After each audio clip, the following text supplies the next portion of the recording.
Shilpa Chichi. Over to you.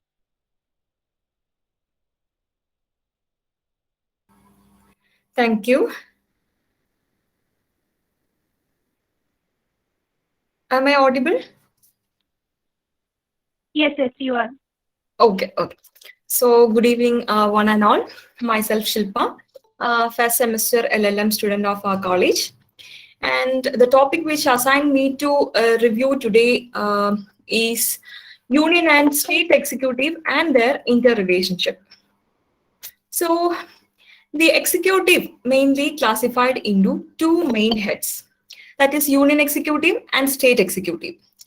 And the union executive again classified into three main heads: the President of India, Vice President of India, Council of Ministers. And the state executive again classified into two heads: Governor and Council of Ministers. So begin with Article 52 of the Constitution, that is President of India. It states that there shall be a President of India. That is under Article 52.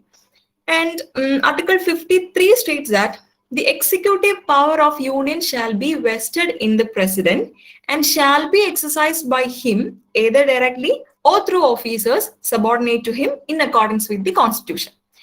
And the clause 2 of that very same article says that without prejudice to the generality of foregoing provision, supreme command of the defense force of union shall be vested in the president, and the exercise thereof shall be regulated by law.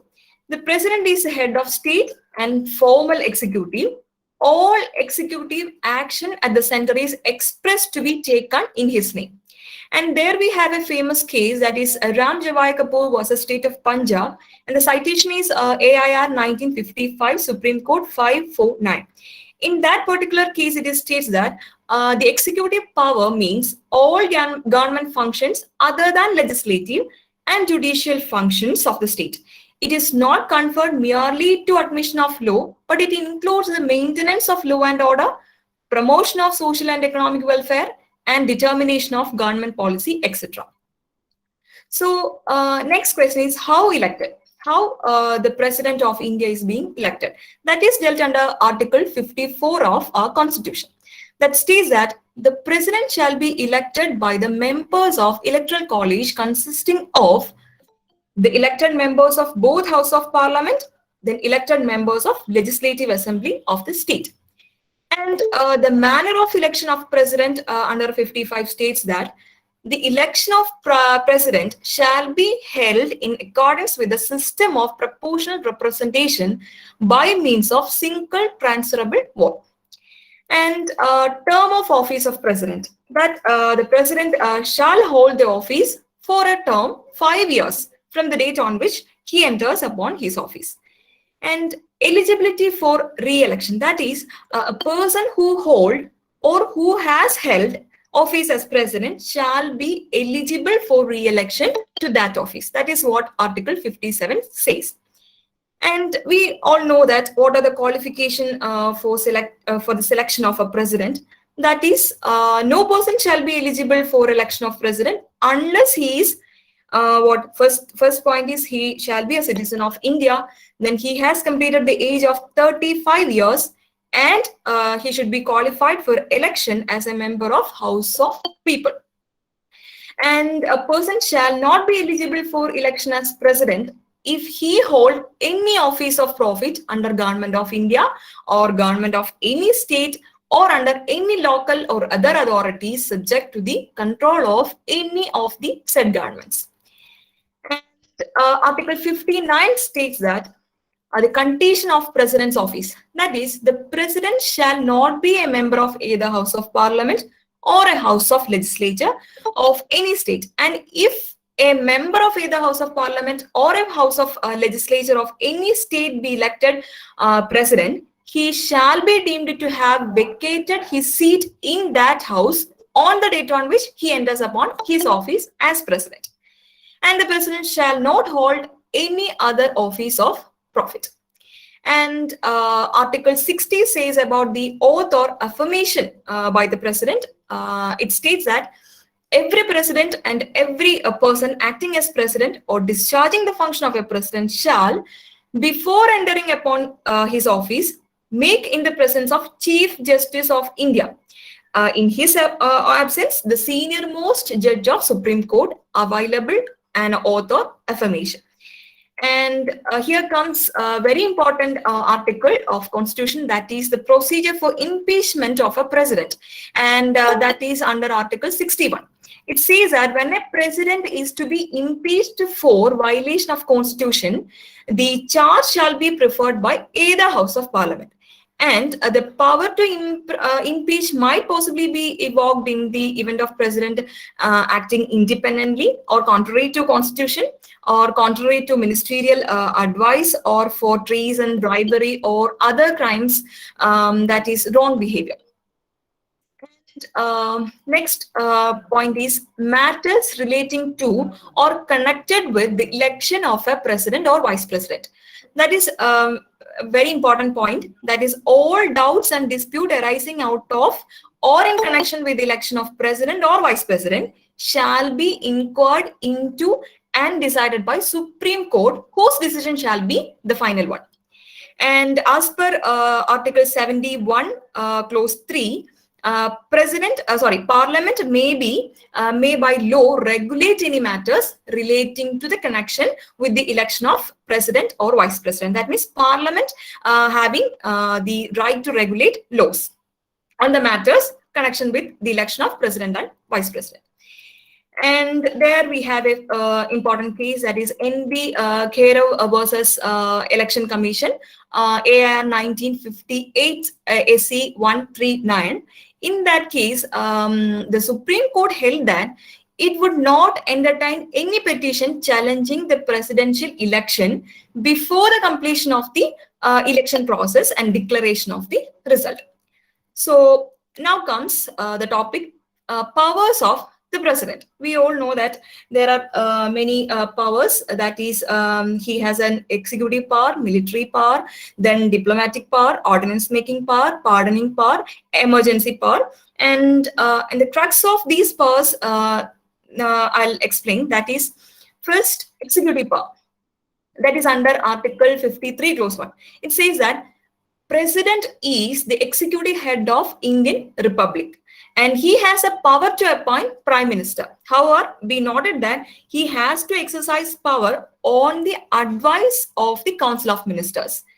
And next power, that is military power, under Article 53, Clause 2, it says that the President is the supreme commander of the defense force of the country. And in the case of diplomatic power, all treaties and international agreements are negotiated and concluded in the name of President, subject to the ratification by Parliament.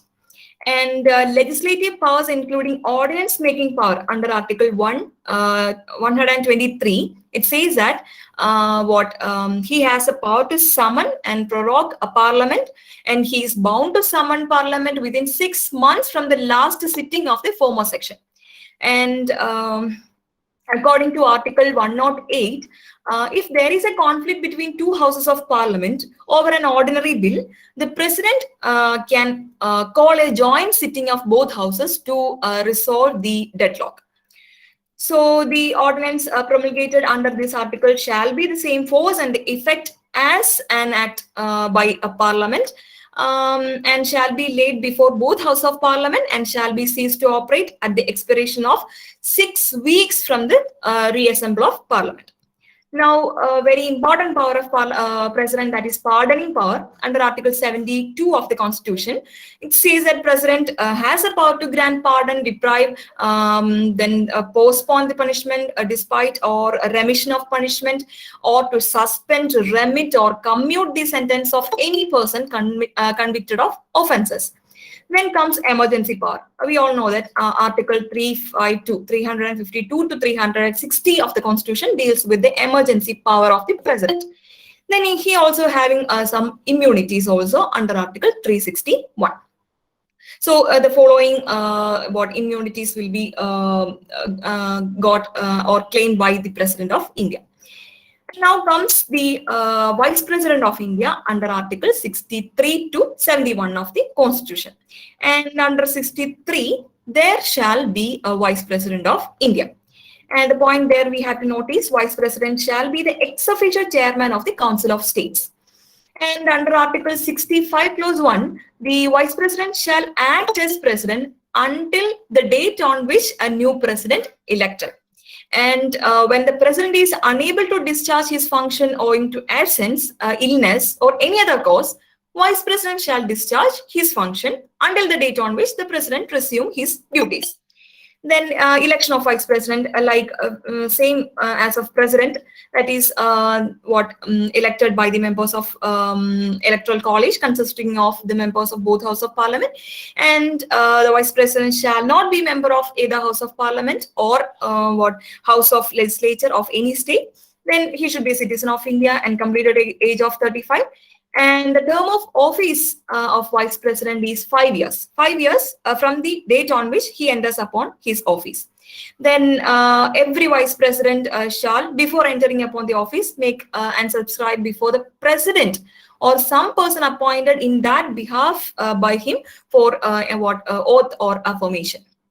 And then Article 70 states about the discharge of President's function in other contingencies. That is, Parliament may make such provisions as it think fit for the discharge of functions of President in any contingency not provided for in this Chapter 1 and Part 5. And so next, moving to Council of Ministers.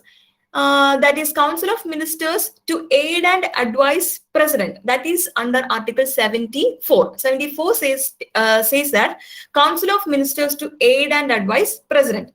That means there shall be a Council of Ministers with Prime Minister as the head to aid and advise the President, who shall in exercise of these functions act in accordance with such advice. And provided that the President may require the Council of Ministers to reconsider such advice. There we have a famous case, that is S.R. Bommai versus Union of India, AIR 1994, SC 1918. It states that no court is concerned with what advice was tendered by the ministers to the President. And Article 74, Clause 2, protect and preserve the secrecy of the deliberation between President and his Council of Ministers. And 75, other provision as to ministers, that is, the Prime Minister shall be appointed by President, and the other minister shall be appointed by President on the advice of Prime Minister. And the minister shall hold the office during the pleasure of the President.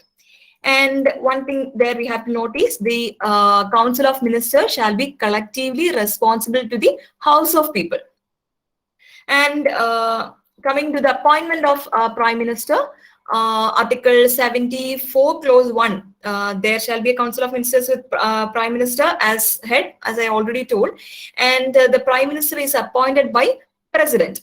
Then the Prime Minister is the leader of majority party in Lok Sabha, and he is the head of Council of Ministers. He coordinates the government policy. He is responsible for the appointment of ministers and allocation of works among them. Then the Prime Minister is the principal spokesman of cabinet and its defender in Parliament. And Prime Minister's position is one of the great power and influence and prestige. So now coming to the duties of Prime Minister. To communicate to the President all the decision of Council of Ministers relating to the administration of the affairs of Union and proposals for the legislation, then to furnish such information relating to the administration of affairs of the Union and proposal for legislation as a President may call for, and if the President requires, to submit for consideration of Council of Ministers any matter on which a decision has been taken by Minister, but which has not been considered by the councillors. So the next topic is Attorney General of India. Under Article 76, the President shall appoint a person who is qualified to be appointed Judge of Supreme Court to be Attorney General of India, and he shall be it shall be the duty of Attorney General to give advice to Government of India upon legal matters and to perform such other duties of legal character as may from time to time be referred or assigned to him by the President. In the performance of his duties, the Attorney General shall have right to audience in all courts in the territory of India, and the Attorney General shall hold the office during the pleasure of President and shall receive such remuneration as President may determine.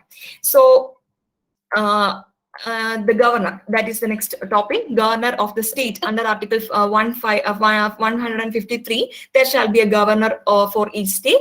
Nothing in this article shall prevent the appointment of same person as governor for two or more state. And the executive power of state, that is under Article 154. The executive power of the state shall be vested in the governor. And in the case of appointment of governor, the government of state shall be appointed by President. And term of office, that is pleasure of the President. That means the governor shall hold the office during the pleasure of the President. And the governor may, by writing under his hand, address to President for the resignation from his office. And then qualification for the appointment of governor is under Article 157. That is, no person shall be eligible for appointment as governor unless he is a citizen of India and has completed the age of 35 years. And under Article 158, the governor shall not be a member of either House of Parliament or of a House of State, or the government shall not hold any other office of profit. And the oath or affirmation of governor is done in the presence of Chief Justice of High Court. Then discharge of the function of governor in certain contingencies is dealt under Article 160 of Indian Constitution. That is, President may make such provision as he thinks fit for the discharge of the functions of the governor of a state in any contingencies. Then functions of the governor, same that of President, that is power of governor to grant pardon under Article 161. Then power of governor to promulgate ordinance during the recess of legislature under Article 230. Now comes the Council of Ministers for State, that is under Article 163. Council of Ministers to aid and advise governor. So duties of Chief Minister as respect the furnishing of information to governor, that is under Article 167, and it shall be the duty of Chief Minister of each state to communicate the governor of the state of all the decision of Council of Ministers relating to the administration of the affairs of the state and proposals for the legislations. And he also having a function that to furnish such information relating to the administration of the affairs of the state and proposal for legislation as the governor may call for. Now, our last topic, that is Advocate General for the state, that is under Article 165. So governor of each state shall appoint a person who is qualified to be appointed a judge of a high court to be Advocate General for the state. And it shall be the duty of Advocate General to give advice to the government of state upon such legal matters or to perform such other duties of legal character as may from time to time be referred or assigned to him by the governor, and to discharge the function conferred on him by or other constitution or under constitution or any other law for the time being in force. And the Advocate General shall hold office during the pleasure of governor and shall receive such remuneration as governor may determine. So this is all about the topic union and state executive. Thank you. Have a nice day. Very good presentation, Shilpa. So, thank you, sir. Yes, very good presentation. So can you share my slide? Yes, sir. Yes. Before that, I would mention some of the important sections. So two important area where I didn't mention last time. One is Article 75, clause 1, capital A of Indian Constitution. So you please note that particular article, Article 75, 1 capital A, the total number of ministers, including the Prime Minister in the Council of Ministers, shall not exceed 15% of the total number of members of the House of the People. So it has been incorporated in the 91st Constitutional Amendment in 2003.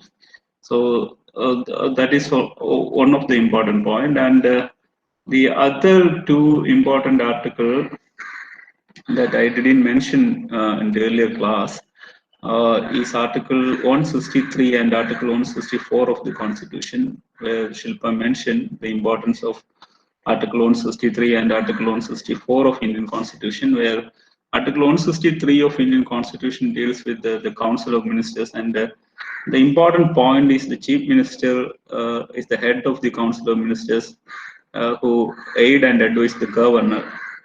And almost all function of the governor is subject to the aid and advice of the Council of Ministers, except those exercised by the governor in his own discretion.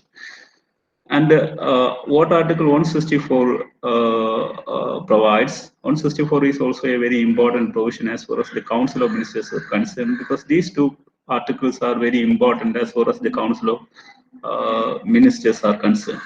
So what Article 164 of the Constitution say, other provisions relating to the Council of Ministers, where these are the important point that the Council of Ministers is headed by the Prime Minister, and these Council of Ministers are working during the pleasure of the governor. And another important point as far as this article is concerned, which has also incorporated by way of 91st Constitutional Amendment in 2003, which is Article 164 Clause 1 capital A of the Constitution, which says the total number of ministers, including the Chief Minister in the Council of Ministers of the state, shall not exceed 15%. So that is the most important point, 15% of the total number of the members of the Legislative Assembly. The another important point you should note is it is Legislative Assembly. That is very important. Legislative Assembly. And these two amendments were made in the same year, and it was incorporated in the same amendment, that is the 92nd Constitutional Amendment. Another point is Article 164 Clause 2. The Council of Ministers are collectively responsible to the Legislative Assembly of the state. So you please note the 2 points. One is the collective responsibility, and the Council of Ministers are collectively responsible to the Legislative Assembly. That is important, Legislative Assembly. Because Legislative Assembly, by virtue of Article 168, is a part of the state legislature. Because state legislature consists of governor, legislative assembly, and legislative council in some states. But if in some other states it only means the governor and the legislative assembly, like the state of Kerala, etc., etc. So next important point, 3 points are there, and it is Article 164 Clause 3. Article 164 Clause 4 and 5.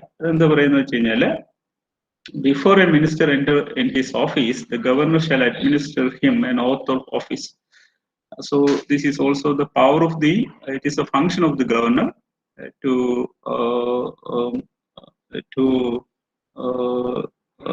it is the duty of the governor to deliver the oath and affirmation to the ministers. And also a minister who for a period of 6 consecutive months he is not a member of the house, then he shall cease to be a minister. And the salaries and allowance, that is the last provision. The salaries and allowance of the minister shall be fixed by the legislature of the state. It is very important. It is not the legislative assembly, but the legislature of the state. So these are some of the important provisions which are also part of the state executive mentioned in Article 163 and 164 of the Constitution. So നമുക്ക് പുതിയ ടോപ്പിക്കിലേക്ക് വരാം. So the fourth important topic as far as the Constitution is concerned is the Union legislature, and we already discussed 3 important topics in our 7 or 8 classes. The first topic was the preamble and fundamental rights, and the second topic was the directive principle of state policy, and third topic is the executive. And we are in the fourth topic. അപ്പോൾ ഇതുവരെയുള്ള കുട്ടികൾക്ക് അത് available ആണ്, യൂട്യൂബിൽ available ആണ്.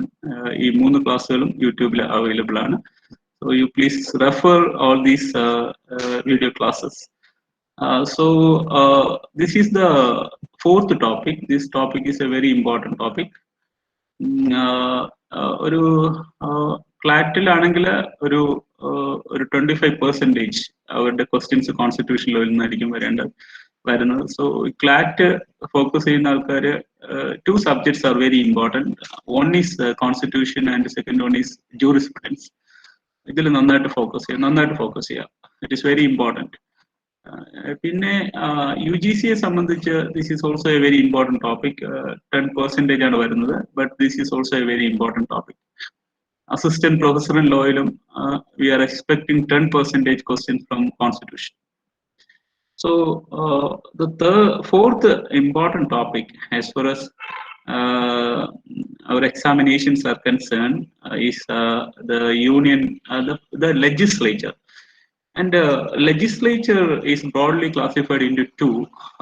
One is the union legislature and second one is the state legislature, which is also part of the legislature. As you know that Indian constitution is a quasi-federal constitution.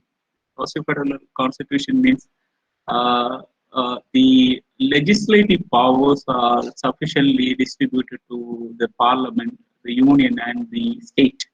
That's the most important point. But at the same time, we are in India, we are following, as per the constitution, a parliamentary system of government, which means an executive is committed to the legislature. That is one of the reason why we already discussed the fact that the Council of Ministers Union Council of Ministers are collectively responsible to the Lok Sabha, or the House of the People, and the state legislatures, state Council of Ministers are collectively responsible to the Legislative Assembly. That is what is the real meaning of collective responsibility. That collective responsibility is very important, because collective responsibility is one of the essential feature of parliamentary democracy. So when we are considering the legislature of India as structured by the Constitution of India, we can come to a conclusion that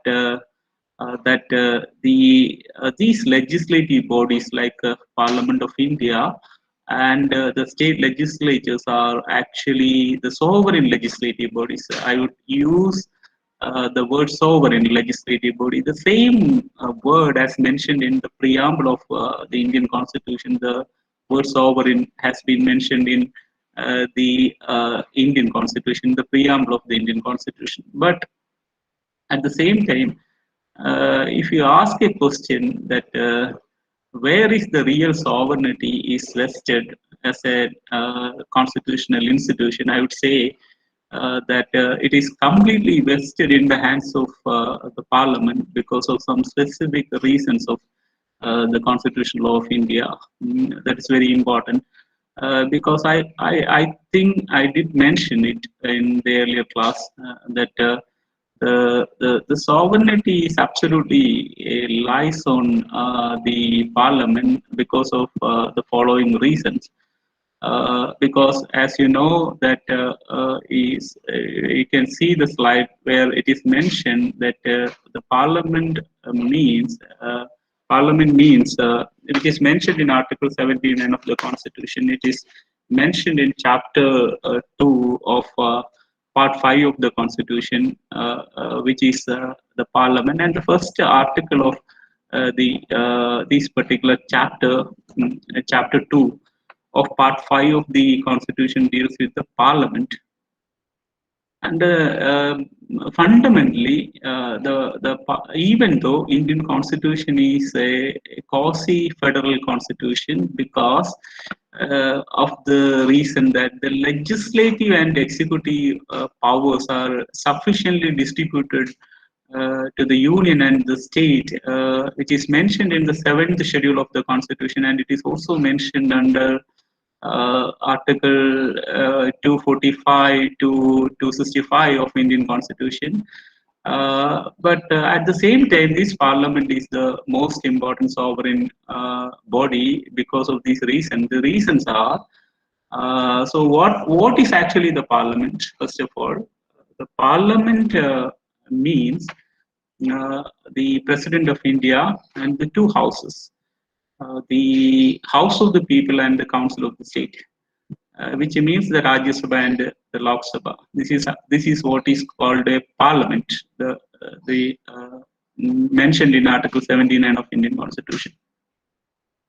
And why this parliament is the most important sovereign legislative body in India, even though India is a quasi-federal, we have a quasi-federal constitution, which says that the legislative and executive powers are sufficiently distributed to the union and the state.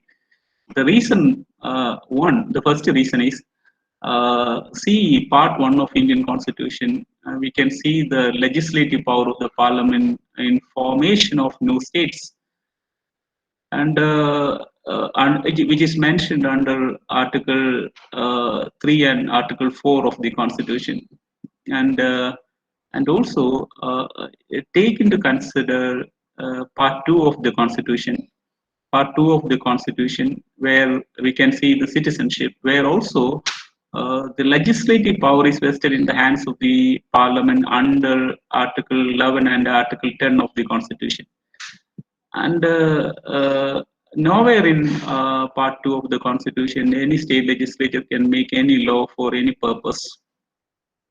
But the parliament has the power under Article 11 and Article 12 of the Constitution, and the Citizenship Act of 1955 is a byproduct of the legislative power of the parliament under Article 11 of Indian Constitution. And take into consider Part 3 of Indian Constitution, because Part 3 of Indian Constitution, as you know, that which is very, very important part, because it is it guarantees the basic human rights of individuals laid down in Article 14 to Article 32 of Indian Constitution. But at the same time, in many provisions of the Part 3 of Indian Constitution, we can see that the Parliament has a legislative powers, especially under Article 16 clause 3, Article 22 clause 7, Article 32 clause 3, Article 33, 34 and 35 of the Constitution, saying that the Parliament has the legislative power on specific matters mentioned in each and every articles of fundamental rights. So not only that, but also we can while we referring Article 12 of the Constitution, we can see the word parliament there in Article 12 of the Constitution, because the definition of the state, we can see the parliament there. Parliament is also part of the state as defined in Article 12 of the Constitution. And when we refer Article 36 of the Constitution, we can also see the Parliament is there, because the article, the state defined in Article 36 and the state defined in Article 12 are one and same. Article 36 and Article 12 are one and same, where we can see the Parliament. And take into consider so many areas where in the matters of Supreme Court, mentioned in Article 124 to 130, 147 of the Constitution, we can see many areas where only the Parliament can make law. Parliament is the only institution that can make law for the matters of the Supreme Court. and take into consider the legislative power of the matters enumerated in various sections of various articles of High Court. We can see the same power of the Parliament, and the most important thing is in the seventh schedule of the Constitution, it is mentioned that the Parliament is able to make laws from List 1 and List 3, and the state legislatures can make laws from List 2 and List 3. But in some specific circumstances mentioned under Article 249, Article 250, and Article 251 and Article 252, on specific grounds, the first ground is on the first ground is on national interest, and second ground is on emergencies in operation, and the third ground is on the request of two or more states, and fourth ground is for enforcing international treaties. The parliaments, by virtue of all these articles, the parliament can make laws from list 2. List 2, that is very important. That is the one of the that is another important reason why we can say that the parliament is supreme and the parliament is sovereign.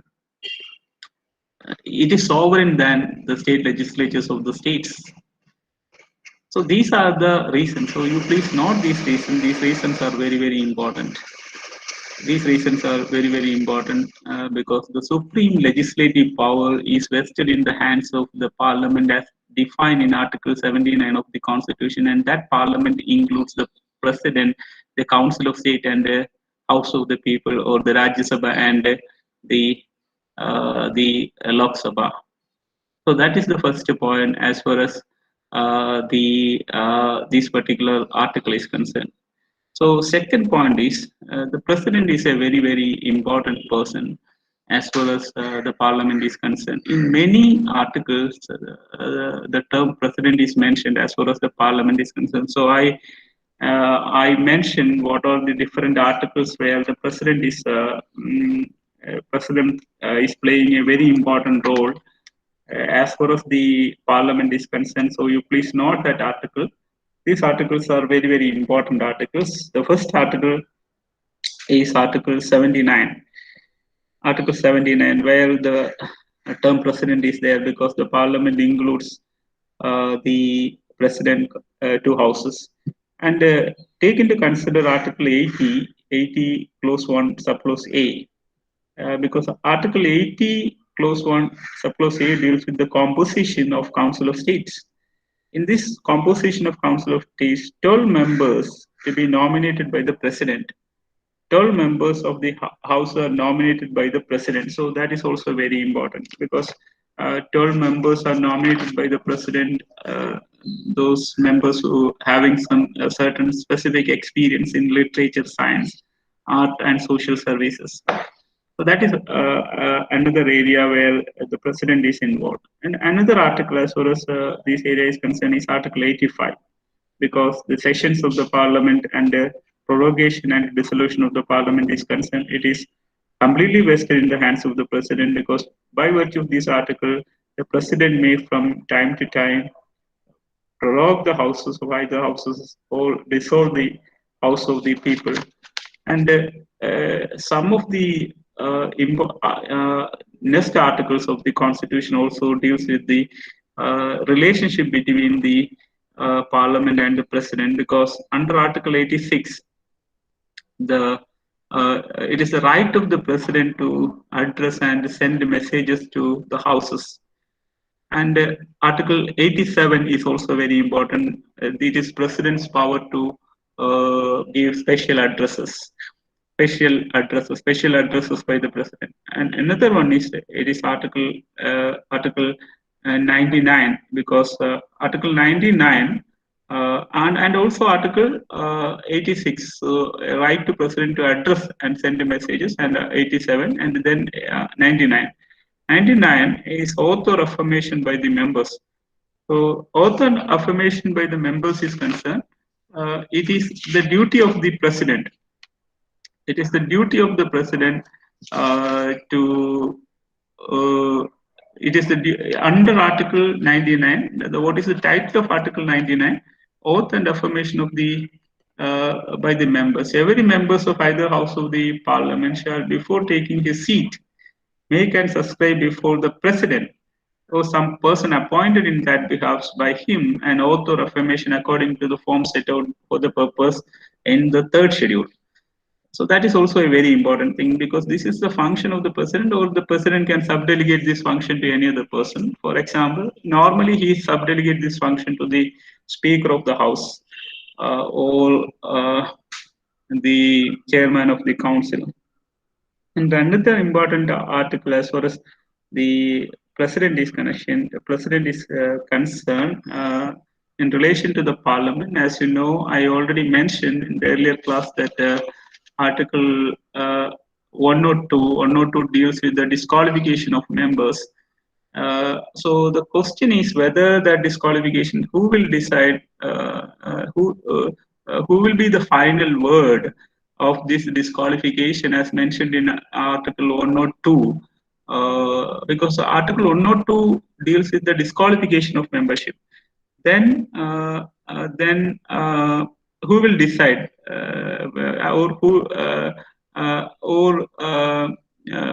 who is actually the final word of this disqualification, which is mentioned in Article 103.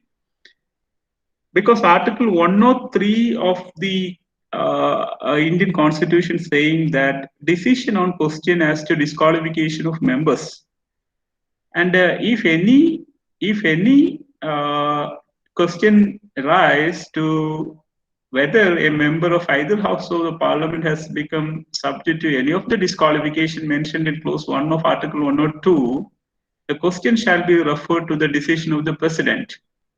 So you please note that point. It should be decided by the president, and the decision of the president shall be final. That is another important point. Subclause 2 is also very important, because before giving any decision on any such a question, the president shall obtain an opinion of the election commission. Because the election of the members of the parliament, the Lok Sabha and Rajya Sabha, is vested in the hands of the election commission constituted under Article 324 of the Constitution. And the other articles of the Indian Constitution, which means Article 325, Article 326, etc., etc., even Article 327 to 328. So the responsibility to elect persons in Lok Sabha and Rajya Sabha is vested in the hands of the Central Election Commission. That is one of the reason why, if any member of the House is disqualified on the ground mentioned in Article 102 of the Constitution, then that decision will be taken by the president, and before taking such a decision, the president will refer the matter to the election commission, and after that reference, if the president take any decision, that decision shall be final. That is the most important thing mentioned in Article 103 of the Constitution. So another important article, as far as the Indian Constitution is concerned, it is also mentioned by Shilpa, that in case of a joint sitting of both houses in certain cases, then it is the duty of the president under Article 108. So joint sitting, because there is certain specific grounds mentioned in Article 108, subclause 1, small a to c, the president may call a joint sitting of the House, because it is the constitutional power vested in the hands of the president under Article 108. And also, you know that what is the procedure in which a bill become a law, that has been mentioned in these particular areas. For example, it starts from Article 107, where Article 111. 111 is also important. 111 deals with the assent to bill. Assent to bill. ഈ ബില്ലില് ഒരു തീരുമാനം എടുക്കേണ്ടത് ആരാന്ന് വെച്ച് കഴിഞ്ഞാൽ it is the duty of the president. So like he can reject the bill but except the money bill ആണെങ്കിൽ പറ്റില്ല, but the other bill he can reject, but if the same houses referring the bill again to the president has no other option, but he has to give the assent of the bill. And for that purpose, bill is divided into two categories. One is the money bill and second one is an ordinary bill. And the position of money bill has been mentioned in Article 110. Article 110, because Article 110 of the Constitution itself define money bill.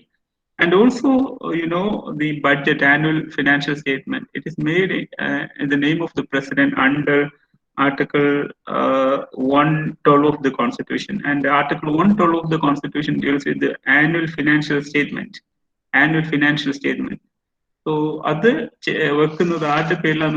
it is in the name of the president, because I read that particular article also. Annual financial statement, the president shall, in respect of every financial year, cause to be laid before both houses of the parliament a statement of the estimated receipts and expenditure of the government of India for that year.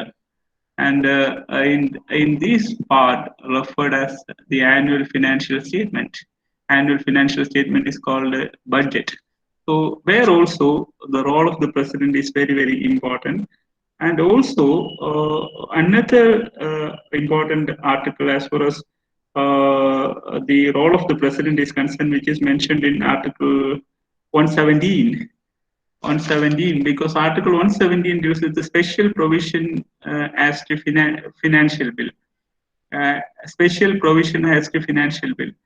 Special provision as to financial bill, which is mentioned in section 110.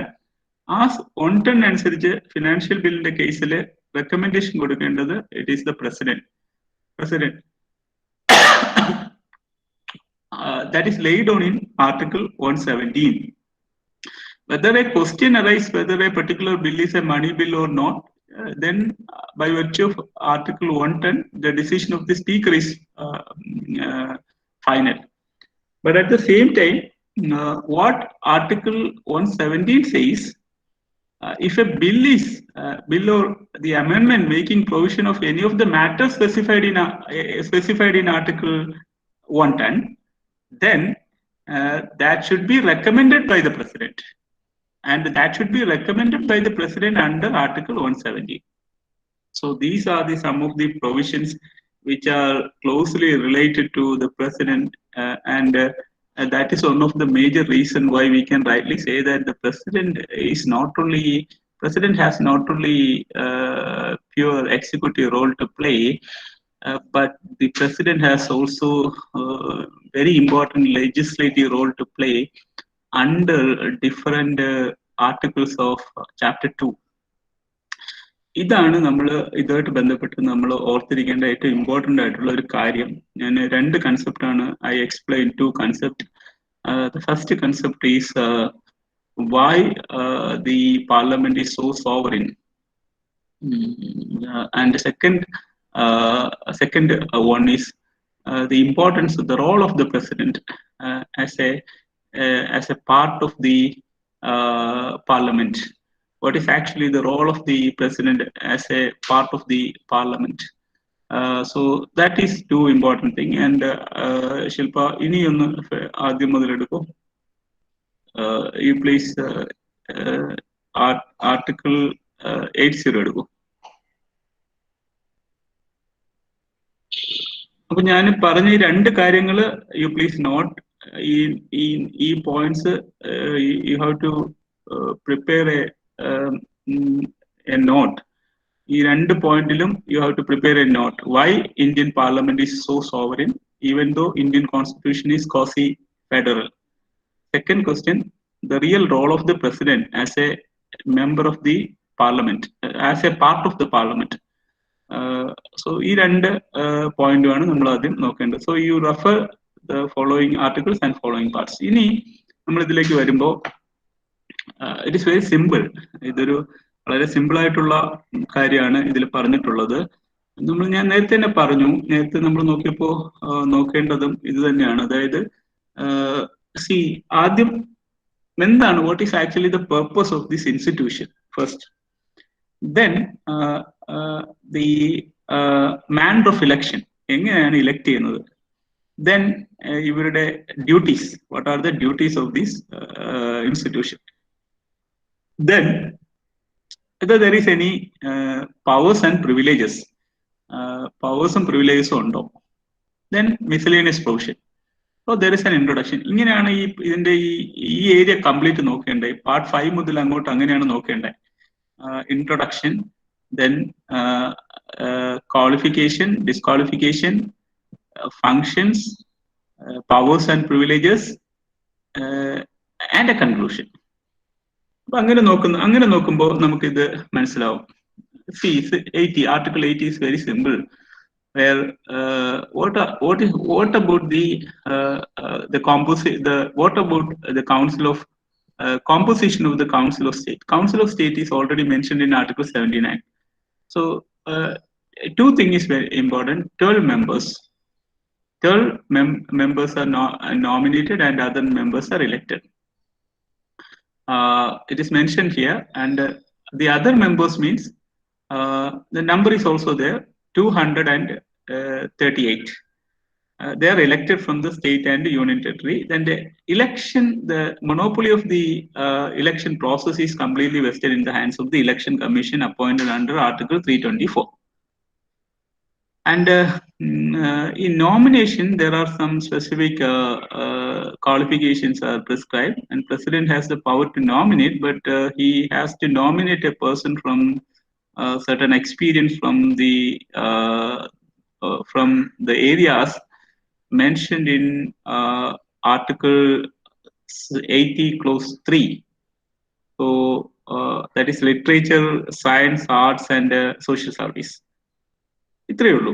It is very simple. ഇത്രയും കാര്യങ്ങളാണ് ഇതിൽ നമുക്ക് മനസ്സിലാക്കേണ്ടത്. And what is the next area, next article, this is also A permanent body.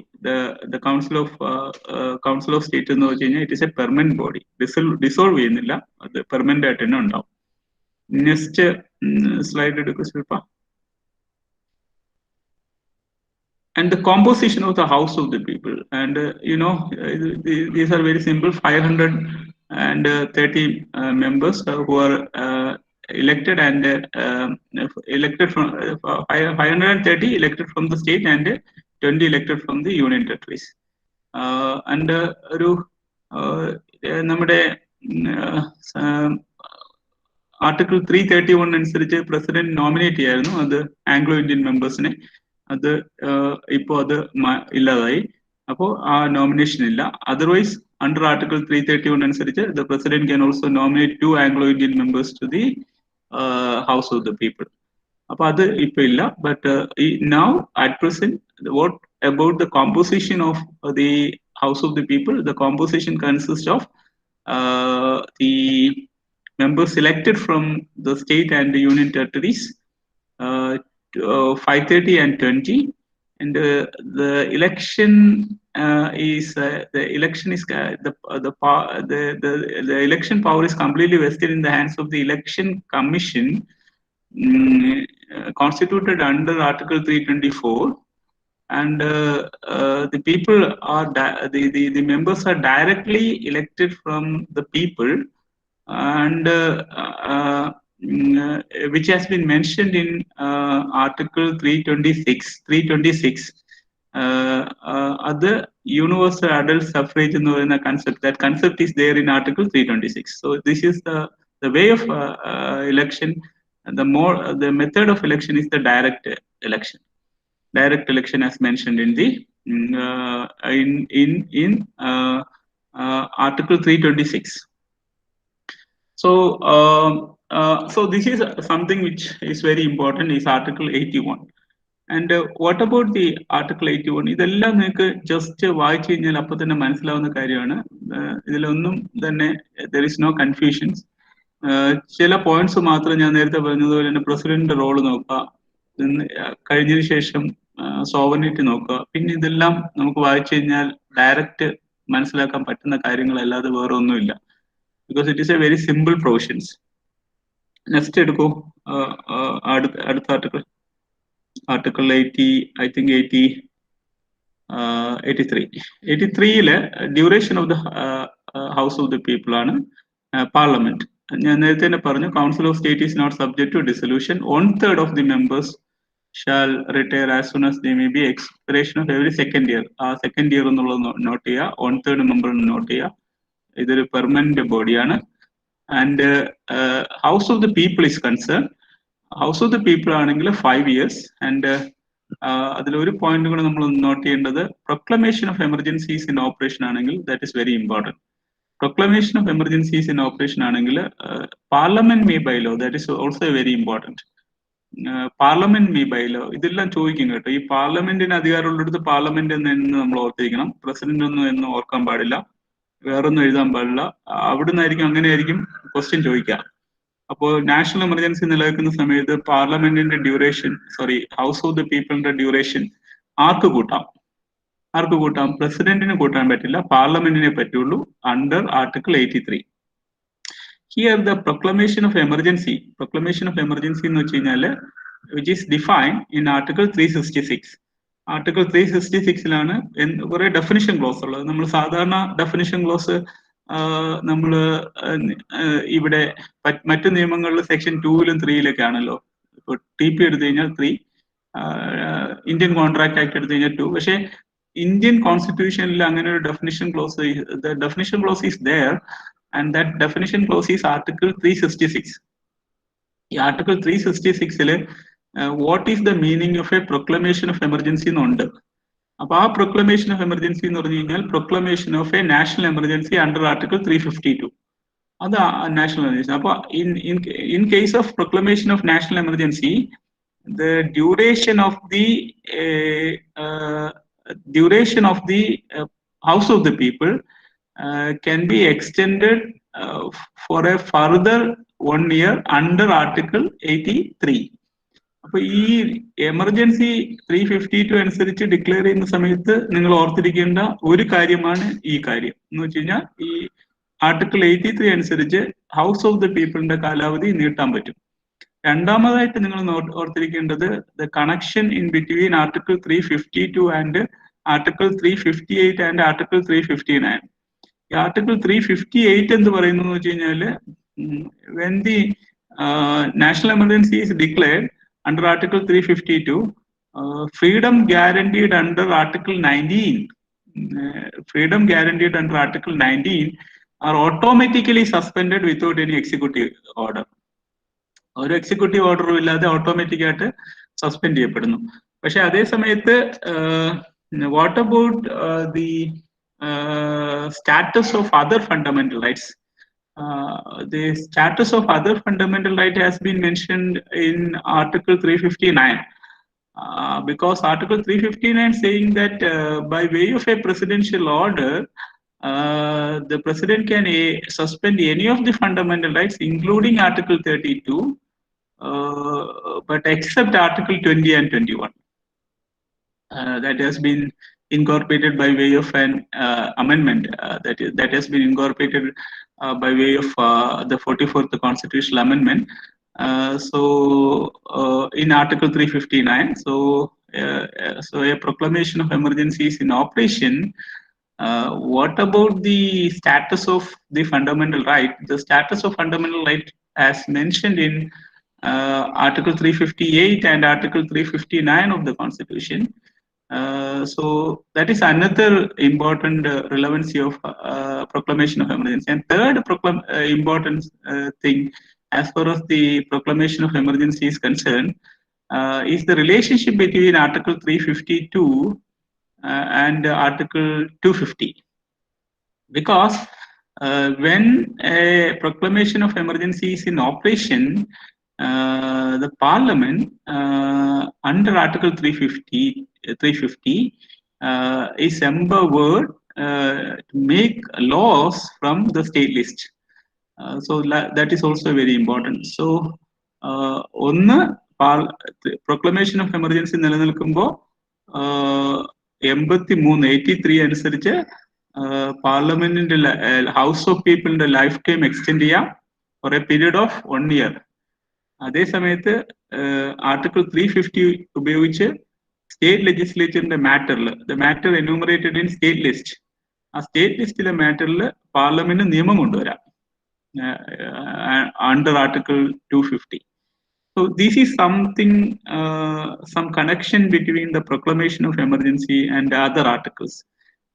The other articles which are very important is proclamation of emergency and Article 83, proclamation of emergency and Article 250, and the proclamation of emergency and Article 358 and 359. So അതാണ് ഇവിടെ ഒരു important ആയിട്ടുള്ള ഈ ഒരു point പറഞ്ഞപ്പോൾ ഞാൻ അതും കൂടെ ഒന്ന് മെൻഷൻ ചെയ്തേ ഉള്ളൂ. That is also very important. Next article. Yes, qualification for membership of the parliament. The qualification, as you know, simple qualifications, is a citizen of India, and in case of the Council of State, 30 years. Please note 30 years. So the people 25 years, and also such other qualification as may be prescribed in that behalf by or under any law made by the parliament. Adana the RP Act, Representation of People's Act. Representation of People's Act il varuna qualification undirikkunnu. So the constitutional source of the representation of People's Act 1951, 1952 are Article 84 clause C. Next.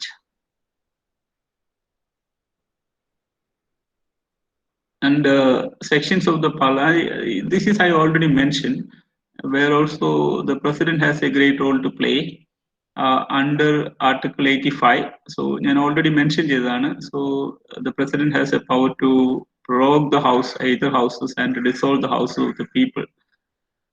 ഇതിനുള്ള അധികാരം president ആണ്. And I already mentioned the next article also, Article 85, 86. 86 deals with the right of president to address and send message to the house, Article 86, and Article 87 also deals with the president's constitutional power to deliver special addresses in the parliament. That is mentioned in Article 87, and so 85, 86, 87, 87, and 88 is another portion, which is the right of ministers and attorney general to as respect houses. Here, attorney general is also a very important thing, because attorney general mentioned in Article 76 of the Constitution. Article 76 already ഞാൻ പറഞ്ഞില്ലായിരുന്നു, പക്ഷേ ശില്പ already mentioned. Attorney general principal officer ആണ്, legal officer ആണ്, and qualified to be elected as the judge of the Supreme Court.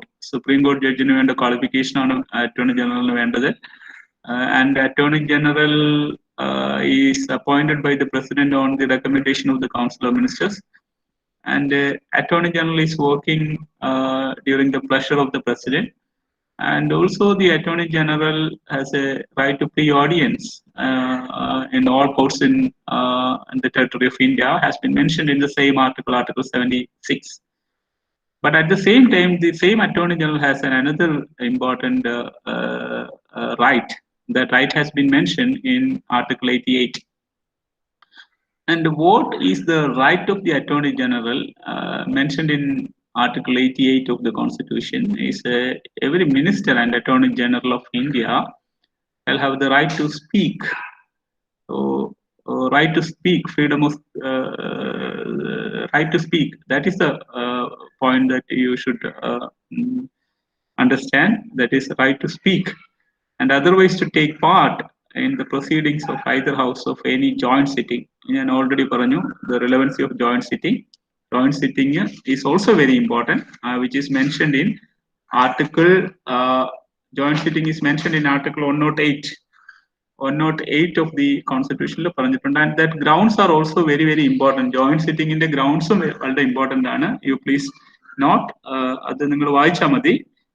it is mentioned in section on Article 108, clause 1, subclause small a, small b, small c. ഞാൻ എന്താണ് ഇത് ഇത്ര കൃത്യമായിട്ട് എനിക്ക് ഓർത്തിരിക്കാൻ കാരണം, ഞാൻ assistant professor in law examination എഴുതിയപ്പോൾ ഈ ക്വസ്റ്റ്യൻ ഉണ്ടായിരുന്നു, ഈ ഗ്രൗണ്ട്സ് ഉണ്ടായിരുന്നു. ഈ ഗ്രൗണ്ട്സ് ചോദിച്ചിട്ട് ഇതിൽ ഏത് ഗ്രൗണ്ടാണ്, ഫോർത്ത് ഓപ്ഷൻ ആയിരുന്നു. കാരണം fourth option all of these ആയിരുന്നു. അപ്പോ ആ grounds U please not that grounds ഞാൻ ഇപ്പൊ പറയുന്നില്ല, because we are now dealing with article 88. But at the same time, that grounds mentioned in Article 108, that is the ground for joint sitting of both the House of the Parliament, is also very, very important. So, ഞാനിവിടെ പറഞ്ഞ point എന്താന്ന് വെച്ച് കഴിഞ്ഞാല്, ഇതിനുള്ള അവകാശം ഉണ്ട് ആർക്കാന്ന് വെച്ചാൽ അറ്റോർണി ജനറലിന്. And he shall not, by virtue of this article, be entitled to vote. ഇതിന് വോട്ട് എന്നുള്ള അവകാശമില്ല, but he has a right to appear in both the House of the Parliament, and he has also a right to speak inside the house. And next article, Shilpa.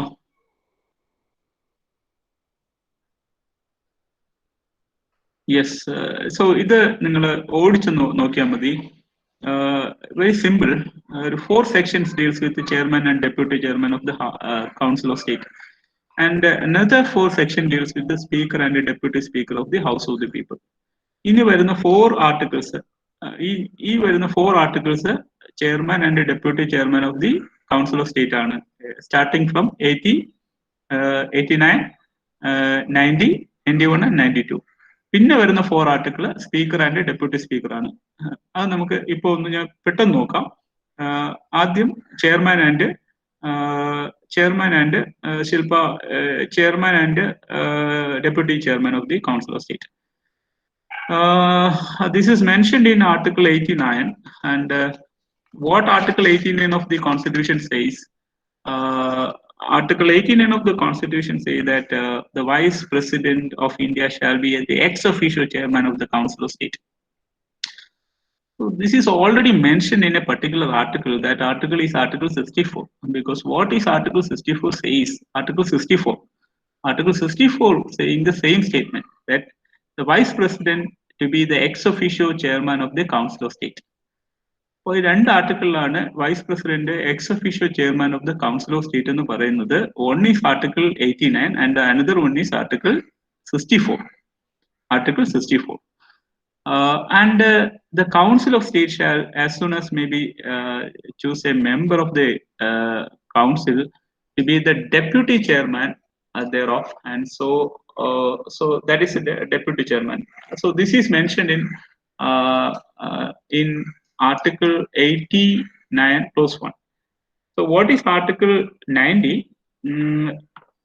The seats of deputy chairman is mentioned in Article 90. There are different ways in which the seats of the deputy chairman will arise under Article 90 of the Constitution. The grounds are, one is resignation, and second one is he is ceased to be a member of the house. He ceased to be a member of the house. That is the one point. And another point is he is making a resignation. He is submitting a resignation to the chairman, and he is removed by the council. So these are the 3 different ways in which the vacancy will arise in the case of deputy chairman. And another 2 important articles as far as the chairman and the deputy chairman is concerned, which is mentioned in Article 91 and 92, power of the deputy chairman or other person to perform the duties of office and act as a chairman, which is very simple.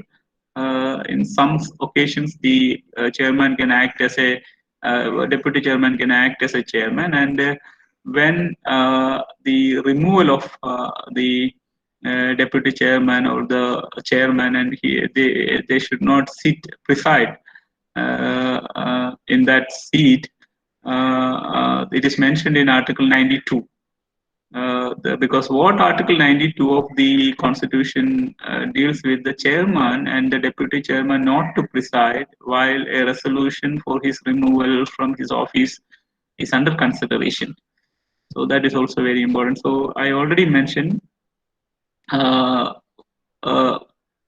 articles are important as far as chairman and deputy chairman of the Council of States are concerned. You please note these articles. The articles are Article 89 to 92 and 93 to 96 deals with the speaker and the deputy speaker of the House of the People. Same provisions. There is no change. But avade ex officio chairman aanu, but the speaker is an elected member of the House, and which is mentioned in Article 93, because the House of the People shall select 2 persons as a speaker and deputy speaker, and that is mentioned in Article 93. ഇവിടെ നമ്മൾ ഓർത്തിരിക്കേണ്ടത് speaker independent ആയിരിക്കണം and impartial ആയിരിക്കണം, and ഒരു constitutional role of speaker is very important. അതിൽ ഞങ്ങളിപ്പോ ഇവിടെ Kerala government വന്നതിന് ശേഷം the constitutional role of the Speaker of the Legislative Assembly എന്ന് പറഞ്ഞിട്ടൊരു നാഷണൽ വെബിനാർ ചെയ്തിട്ടുണ്ടായിരുന്നു. അതിൽ national Bangalore university vice chancellor Sudeep sir and Vivekananda college principal ഉണ്ടായിരുന്നു, ഡോക്ടർ ഗംബഗൌഡ എന്ന് പറഞ്ഞ സാർ. അപ്പൊ അവരുടെ speeches are available in YouTube. And also the Vice Chancellor of National University of Advanced Legal Studies, Dr. Sanisa, and also a very, very informative speech of inaugural speech of the current Speaker of Kerala Legislative Assembly,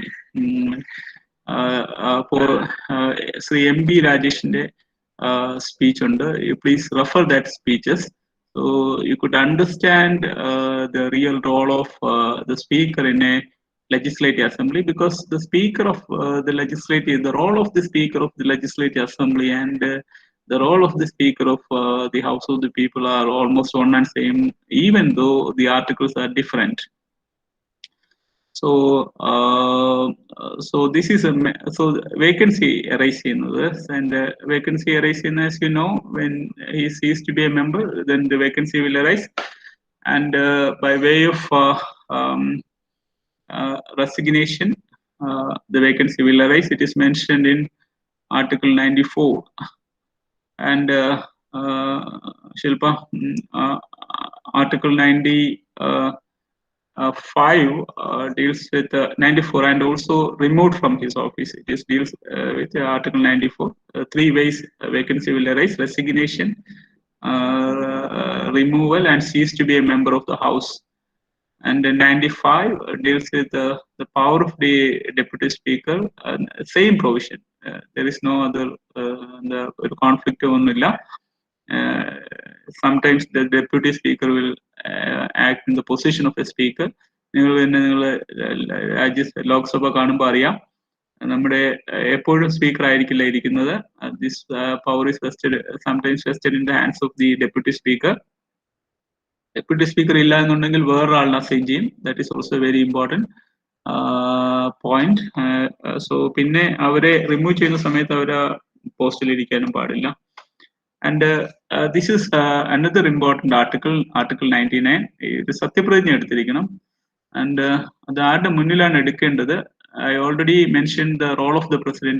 പറഞ്ഞു the president, or he can designate, he can subdelegate. The correct word is subdelegate this power to another person, probably the speaker or the chairman of the house under Article 99. Then അല്ല, ഇതിനു മുൻപേ ഒരു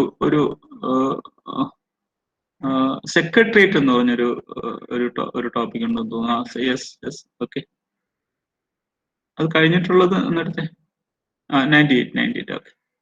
Okay. 98 എടുക്കും. Okay. So this is also a very important article. Article 98. അതിന് മുമ്പത്തെ slide നമ്മൾ refer ചെയ്തതാണോ എന്ന് നോക്കട്ടെ. Okay, right. 98 അടുത്തെടുത്തോളൂ.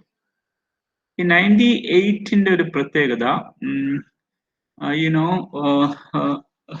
this is also a very important article. അതിൽ 1-2 കാര്യങ്ങൾ ഞാൻ സൂചിപ്പിച്ച് നമുക്ക് വൈൻഡ് അപ്പ് ചെയ്യാം. ഓക്കെ, സമയം കഴിഞ്ഞു. അപ്പൊ നമുക്ക് അടുത്ത ക്ലാസ്സിൽ എടുക്കാം. അപ്പൊ നമ്മൾ ഇനി അടുത്ത ക്ലാസ്സിൽ സ്റ്റാർട്ട് ചെയ്യുന്നത് ഇവിടെ നിന്നായിരിക്കും, secretariat of parliament. So I think സമയമായിട്ടുണ്ട്. So once again, Shilpa, very good presentation. Thank you very much. Thank you, sir.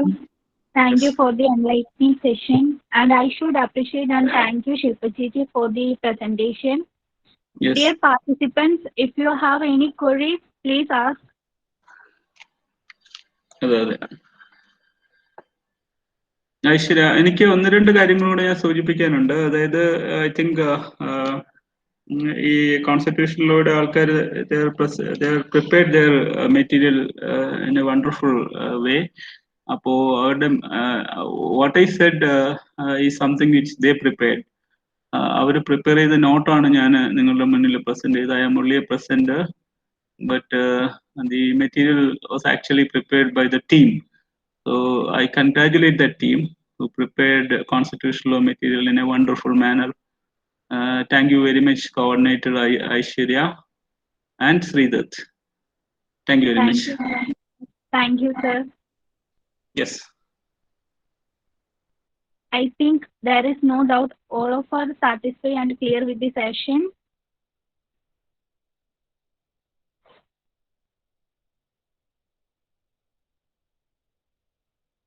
Am I audible? Yes, you are audible. Yes, you are. Yes. Okay, sir. Thank you. Tomorrow we have another session on Tort of Law on 10 a.m. All of you, please join, and thank you for this support, sir. Okay, Thank Aishwarya, you. thank you very much, and thank you for all. Thank you.